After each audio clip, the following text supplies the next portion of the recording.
ఒకే ఒక తప్పు ఏమీ లేకుండా చేస్తుంది. దానికి ఒక ఉదాహరణ ఈ వీడియో చూడండి. ఒక వ్యక్తి ఫుల్గా గుడ్లతో ఉన్న ట్రేని రోడ్డు మీద నడుచుకుంటూ తీసుకువెళ్తుంటాడు. అవి అతడికి తినడానికో అమ్ముకోవడానికో ఇంకా ఫ్యూచర్కో ఉపయోగపడతాయి.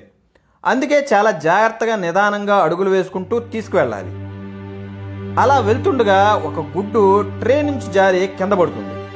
ఆ ఒక్క గుడ్డుని కింద పడకుండా పట్టుకోవడం కోసం ఆ వ్యక్తి ఒక చేత్తో ఆ గుడ్డుని పట్టుకోవడానికి ట్రై చేస్తాడు.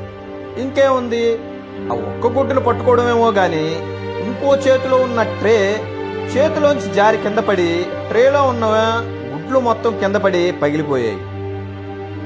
ఆ వ్యక్తి ఆ ఒక్క గుడ్డును వదిలేసుంటే ఆ ఒక్క గుడ్డే పగిలేది. కానీ ఆ ఒక్క గుడ్డు కోసం ఆశపడటం వల్ల ఇంకో చేతిలో ట్రేలో ఉన్న గుడ్లు మొత్తం పోగొట్టుకున్నాడు.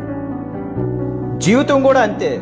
లైఫ్లో జరిగిన బాధ కలిగించే కొన్ని సంఘటనల గురించి ఆలోచిస్తూ ఫ్యూచర్లో జరగబోయే విలువైన సంతోషకరమైన ఎన్నో చేతులారా పాడు చేసుకుంటాం.